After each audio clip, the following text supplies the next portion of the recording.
What's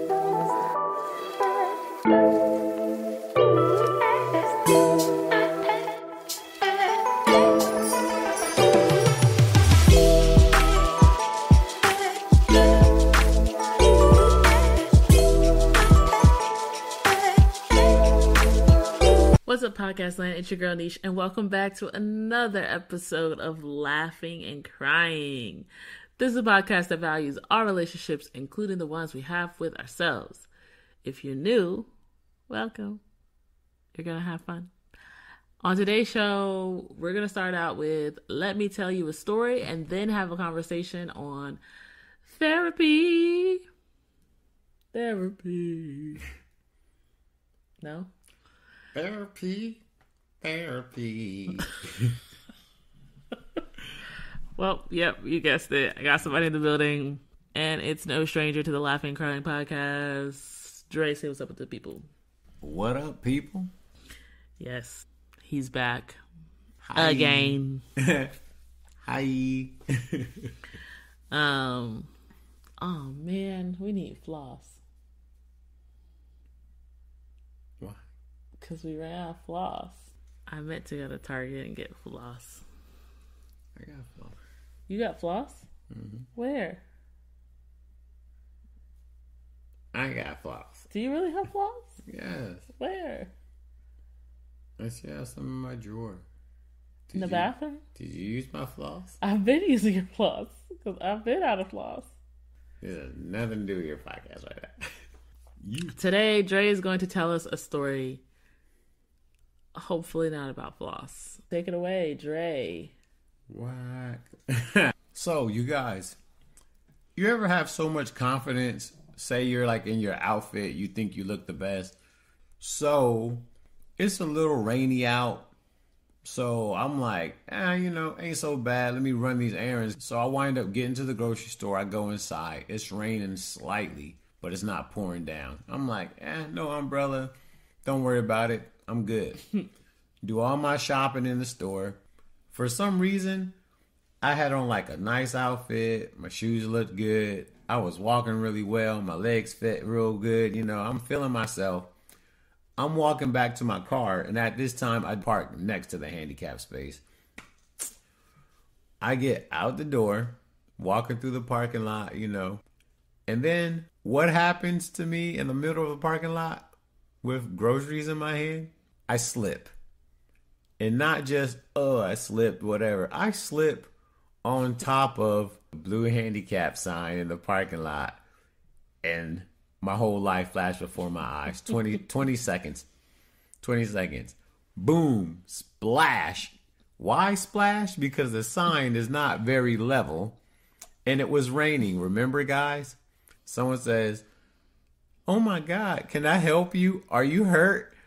I said, "Just my pride and my ego."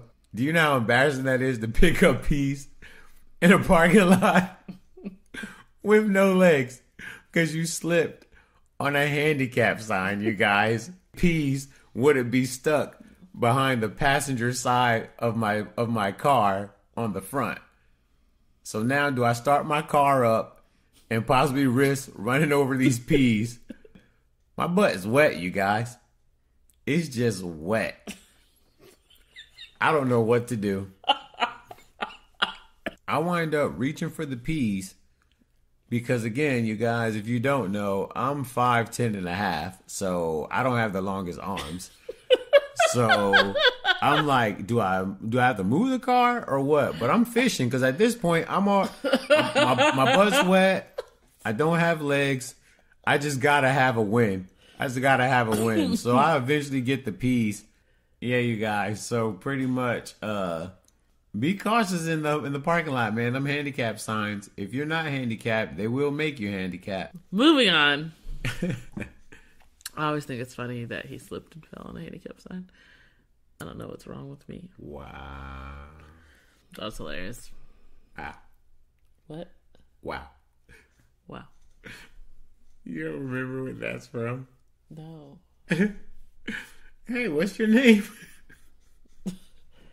What? Hey, what's your name? Yo, I'm so sorry, y'all. when the guy said, "What's your name?"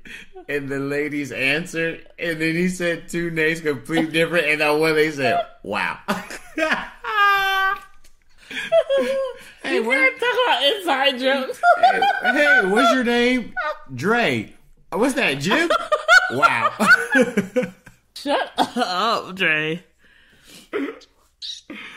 Oh my God, you guys.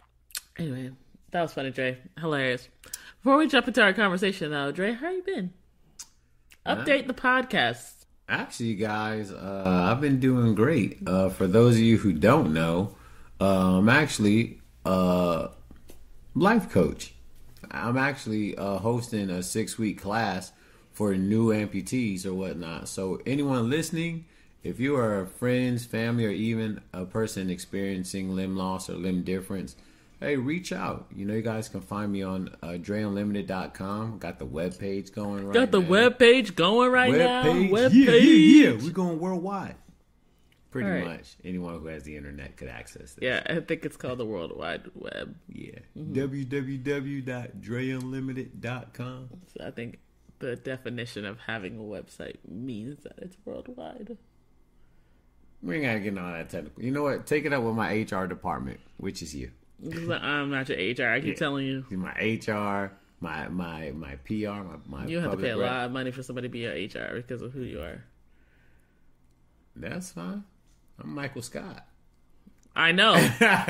You are literally Michael Scott. It's like everything's subjective. No, but life's been good, man. It's on the up and up, you guys. I'm looking to do great things, even more. Same with the podcast. What podcast? Your podcast says same with the podcast. Wow. Wow. Wow. Wow. Proud of you, Michael Scott. But we're here to talk about something a little different. We're here to talk about our therapy journey as a married couple and what we learned from it. I know this podcast is called Laughing and Crying. Therapy is a lot of crying and laughing with tears in your eyes still. Shut up. Jay and I started therapy. Well, I'll talk about me first. I started therapy as an individual, like when I was like 25, because I dealt with anxiety and depression and all that stuff. And so I started therapy, hated it. That was awesome. It was real. It was real. Because, yeah, I just didn't trust therapists. Still don't really, honestly. That's just the thing. But I didn't trust therapists, so it was a really tough going. And I had a really, really good therapist that taught me about cognitive distortions, which is basically when you think in a way that's not to your benefit. So, for instance, like overgeneralizing things like, this person always says this. My life has always been this way. Or black and white, like it's either gotta be this or it's gotta be that. There's no gray. So I learned that and I was like, maybe there's something to this, because I realized there was a lot of negative thought patterns that was going on in my life. Fast forward, doing therapy, 5 years, meet Stray, who's never done therapy, and then challenged him to start. I don't know. Did you start therapy before we started therapy together, or? I did. I went solo. I went solo at first. You know, I had to find a black therapist, you guys, because I definitely had the black stigma. It was all like, first of all, I ain't crazy. I don't need no therapist. And then it got said to me, what's crazy is having the ability and the access to a resource and not using it, because pretty much the whole world who has never used it told you you don't need that. Sometimes it's religion. Sometimes it's just people in your circle. Sometimes society. The reality is everybody needs someone to talk to. And if you think of therapy as this, oh, they're going to tell me I'm crazy, this and that, you're already having the wrong conversation with yourself and with your expectations. It's more so being able to talk to someone that has a more in-depth sense of what you're saying and can actually hear you and actually receive what you're saying and help you figure out the correct way to share the feelings that you feel. And that's what therapy was for me. Yeah, and then we started to go as a couple. That's when the tears started, you guys. Oh, whatever. That's when the married tears we actually started going as a couple before we were even engaged, I think. Yeah, before we were even engaged, we were going as a couple. Yeah. And I don't know, we've been going ever since. Pretty much. The frequency of which you've gone has bounced back and forth, but we haven't necessarily quit. And so I guess my question to you is, because I'm out here in pilot cast land telling the people, go to therapy, man. I have a love-hate relationship with therapy. Like, it's not even like I'm like, therapy's the best thing ever. Like, there's a lot of downsides to therapy. But I'm telling you, go because it helps.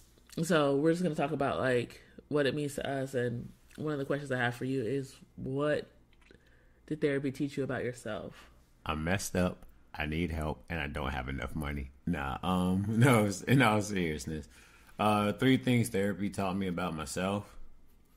I got a lot of things that I haven't dealt with that probably, had I dealt with them earlier with therapy and things, I would probably be further in life emotionally. It also showed me the necessity of exploring like your emotions, because it's critical in everything that you do, even in making quote unquote hard choices, because it was something I was super avoidant of. And the last thing it showed me was how peaceful your life can be by just having like a therapist, or just being able to have that comfort level with another human being to actually share your vulnerability. Not just like one of your best friends. Your best friends may tell you the things you want to hear, whereas a therapist or someone you really respect will tell you the truth. It's important to cultivate those type of relationships in your life. So that's 3 things that I've learned since going to therapy. Nice. I think that's dope. I think what you said about learning to, I guess, welcome the challenge is pretty cool. Because there's a lot of people who walk around other people in their life who don't challenge them at all. And they're like, this is what it's supposed to be. And it's like, no, it's not actually. Like, you need people in your life, even if it's only a therapist, to challenge your thoughts and to challenge your behaviors, so you know that you're being the healthiest you can be. Yeah. So that's cool. 3 things therapy has taught me. Therapy has taught me, I would piggyback off of your answer about like feeling deeply. I think that I am an uber rational human being and have a tendency to downplay and minimize feelings, especially mine, in general. And so, man, that feelings wheel. There's a such thing, guys, as a feelings wheel. If you don't believe me, look it up. Just look it up. A feelings wheel is basically a literal circle with category. Categorize. Area. The category. Area. If you guys don't watch Schitt's Creek, it's a hilarious TV show, and that's what we're talking about. Anyway, it's categories. So it's like happy, sad, angry, whatever. And then it breaks down all those categories into other feelings words. And I didn't even know there was that many feelings words. Like disappointed or anguish. Do you guys even know what anguish is? Because I didn't. Never heard of it. Anguish is like the feeling of deep, deep, deep sorrow. Like somebody, like you watching someone die. Anguish. Ooh, that was dark. I mean, anguish is dark. Hello, darkness, my old friend. Hello, darkness. Hello, sunshine.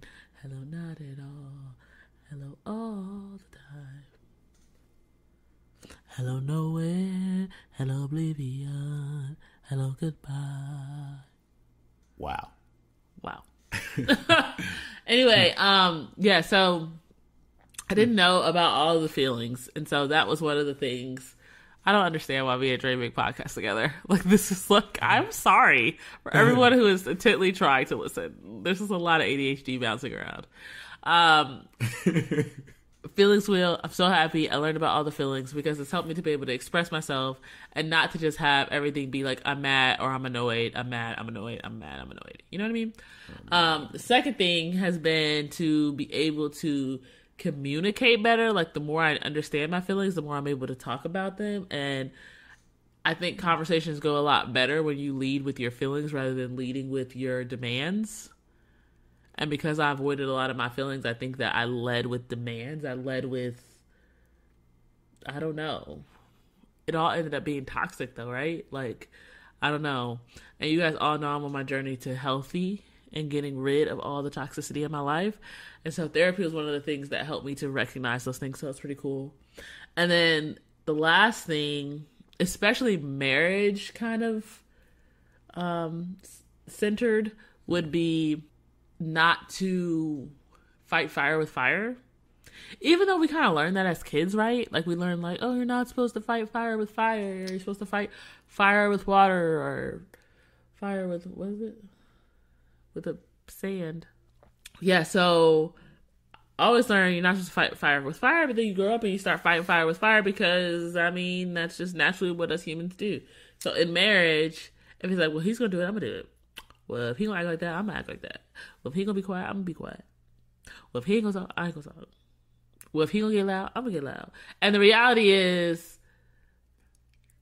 if you're not trying to solve it, what you're doing is you're setting the culture, you're setting the tone for how you want your relationship to be. And so I learned in therapy, like, you are to act.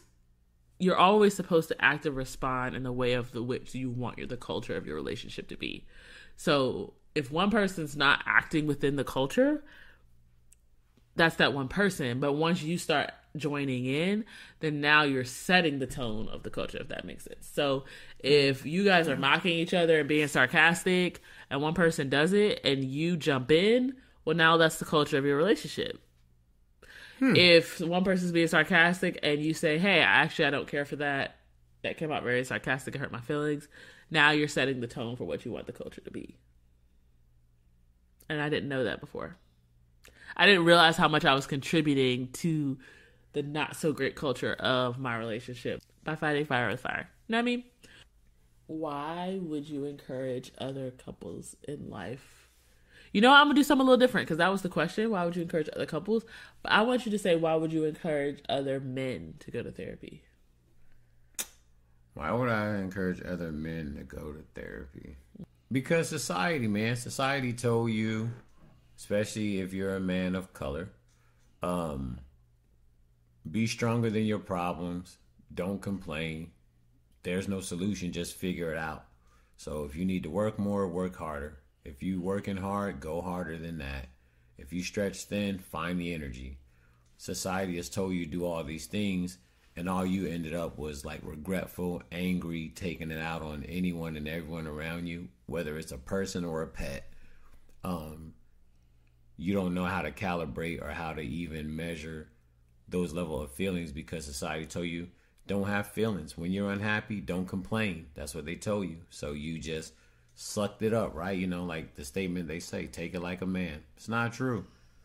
Speak your truth, but it's something that you may have to learn from therapy because it's rare for a man to speak out. So as a man, how do you get to the point where you're even, you know what I mean? It's baby steps, right? So yeah. How do you get from being somebody that's like, I'm going to take it like a man because that's how I grew up, to getting into a therapist's office? So I'll just tell you like this. I used to think it was a very hard step, and I realized this. Look at all the men in your life. Look at the history of the men or the people around you and see if they're doing better or worse than you. And if all of you are in the same boat, someone got to get out the boat. Be the first one to break the stigma and break the cycle. Because, hey, it may suck being the first person, but, hey, learn how to articulate yourself. Learn how to share your feelings. Definitely women appreciate you being vulnerable to a degree and being able to share your truths. It's true. Whether they like it or not, they respect the fact that you stood in your truth. If you're not okay with something, say that. You don't have to live up to someone's expectations of who you think they want you to be, as much as you being the person that you truly are is a person that everyone wants, including yourself. So go to therapy. Learn how to articulate your words and the comfortable with. How do you do that? Because here's the thing, and I'm not trying to be funny, but if you've never been to therapy and you've never known anybody to go to therapy, I think sometimes the most intimidating step is the how. Yeah. So get online, you guys. You get on TikTok and Facebook and all that, and everybody want to be a minister on IG and all that. So get on that same cell phone or computer. Google therapist. If you want a black therapist, Google black therapists in your city or in your state, and you will find them. There are not many black therapists because we've had this stigma around therapy that said if you go to a therapist, you're crazy. If you go to a psychiatrist, you're crazy. But the reality is there are a lot of us as minorities who need the effects of therapy, whether it's psychiatry or regular therapy. Because honestly, my ADHD, I need medicine to help me focus at times. And I had to go to a psychiatrist. I was angry and I didn't want to go because I said, they're going to tell me I'm crazy and they're going to give me some more pills. Because you are. That's beyond the point, and that's objective. And don't talk to us like that. No, just kidding. Wow. Wow. No, but in all seriousness, Google it, man. Google it. You may find a therapist that you really enjoy. You may find some that you don't, and it's kind of like trying a restaurant. It's like you may not like the first one, so you try somewhere else until you find the one that fits for you. I agree. And guys, Psychology Today. I'll just leave that there.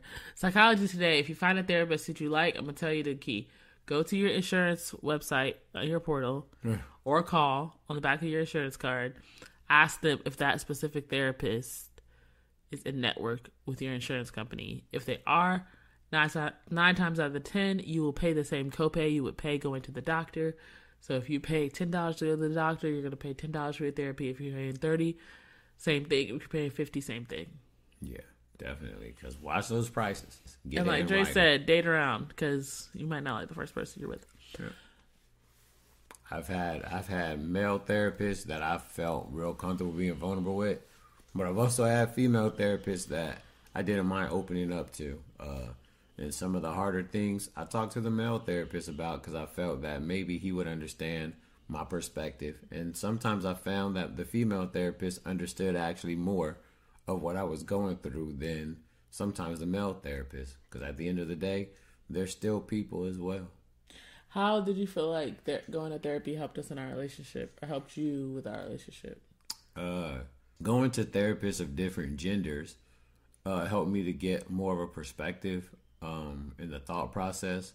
It's not that all men think the same or all women think the same, but when you're in a relationship with one person, whether it be male or female, you kind of think you understand where they're coming from, and having that therapist on the outside that's able to analyze the duality of what you're saying. They feel your feelings, but they take it from a perspective that you have not thought about, because we as individuals think about ourselves or what makes us the most comfortable or makes us feel the most safe. And sometimes what's the most comfortable for you is not what's comfortable for you is not always what's best for the team, being your relationship. What's your favorite therapeutic tool that you've learned since going to therapy? Crying. Wow. No, it's not a tool. It just happens kind of on cue. They say things like, how's your day going? Hey. Okay. No seriousness. All right, guys. Favorite tool that I've got from therapy. I don't know if I have a favorite tool, because all I've been doing at this point is actually learning how to actually be a person that I don't really know, which is kind of cool and kind of scary. If I had to pick a tool, it would be before you speak, think of both sides of the spectrum before you come up with your own decision on how you feel or what you think you quote unquote want to say. Because it helps you to become vulnerable enough to say, am I giving the best version of myself even in this worst situation? Am I still being the best version of myself, or am I being quote unquote selfish instead of leaning into like self-love and healing, which is what we all want and need? My favorite tool. My favorite tool has been validation. I feel like it's taking me so much further in life than whatever I was doing before. Okay. Makes people feel heard. When people feel heard, they're more likely to respond well, and they're more likely to be flexible, change, hurt you less, all that. Okay, that's pretty good. Yeah. Validation is important. Yeah. We all need it. For sure. Okay. And this last note I want to leave everybody with before me and Dre sign off is it's okay to take a break from therapy. If you've been in therapy for a long time, listen. Sometimes it can be overwhelming. Sometimes it can get frustrating. Sometimes you're in seasons where it can honestly make things worse. Because maybe you need time to process, maybe you need time to think or make some decisions. And so going to therapy on top of doing all of that can be kind of detrimental. So just pay attention to your mind and to your body, and make sure that when you're going to therapy, as you're going to therapy, you're doing the thing that's most helpful to yourself, and not kind of doing something that's hurtful to yourself. Yeah. Have anything to add? If I wanted to add anything, get some therapy. Try it out. Maybe you like it. Maybe you love it. Maybe you say, this isn't for me. But get some therapy, man. It's important and it's vital. If it's not vital for you, trust me, your children and your family members will thank you in the future. Let's be real. It's an investment, you guys. Dre is one of the first people in his family to go to therapy, and then it kind of set off a domino effect. So it really is powerful. Yeah. It can heal a whole lot, especially within yourself. Healing that you didn't even know you needed. For sure. Well, guys, thanks for listening to our little PSA on therapy, because listen, I wouldn't have made an episode about it if it wasn't something that was important. And we got to take care of ourselves just as much as we got to take care of our relationships, right? Because we have a relationship with ourselves. So, as we know and as we learn from Laugh and Crying podcast, relationships are tricky. I hope you had something to take away from this conversation that we had today. I hope you laughed. I hope you cried. And I don't know why you would cry, because we were just kind of messing around more than... I don't know why you would cry. But if you did cry, you're allowed to. Yeah. Mm-hmm. That's validation. That is validation. Make no mistake, I would love to hear what you love most about this podcast episode. And if there is a topic that you're like, you have to talk about this next, I want to hear your thoughts on this. I'm here for that. Hit me up on Instagram, where I'm most active, at Unleash the Niche. And you can also find me on any other platform at Unleash the Niche. That's Unleash, THA, niche with 2 E's. Okay? And if you think more people should listen to the show, you can help me get the podcast noticed by sending an episode to a friend, writing a review on Apple Podcasts, and by continuing to share on social media. And if you yourself want to go deeper into the topics, laugh harder, join me over on Patreon. If you have podcast episodes idea, Patreon would be the place to let me know. And also on Patreon, you get the podcast early, you get the video version of the podcast, personal vlogs, and more. Don't miss out, people. Yeah.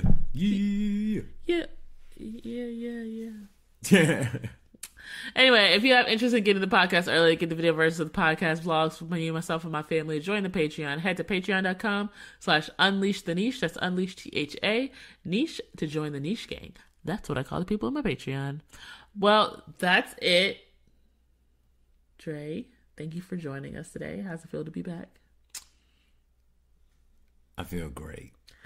Yeah, and listen, guys, send me in those topics, because podcasts can be hard. And yeah, inspiration is great. So if you have any topics that you're like, Nisha, you have not talked about this yet, please send them in. Send them in on Instagram or on Patreon or whatever you got to do.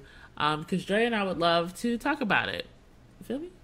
He'll probably be on another episode soon. You know it. Maybe to get him to go a little bit deeper. Yeah. Dive a little deeper. He's not afraid of diving deep. He got a lot of emotions in there. Well, Pisces. He's a Pisces. Anyway, maybe we can back the road or something. I'll leave you with that. Bye.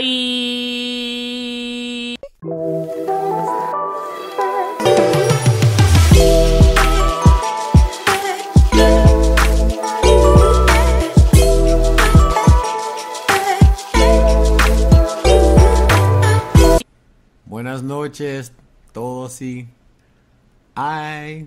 Buenas noches, adios. Buenas noches, y tú. Whoa. What was that? Buenas noches. Noches. I said that noches. Not noches. Noches. Well, I'll say it already. Buenas noches. Buenas noches. Buena. Yeah, you got me over here too. Buena vista. Nah. Buenas noches. Buenos noches. Buenas noches. Adios.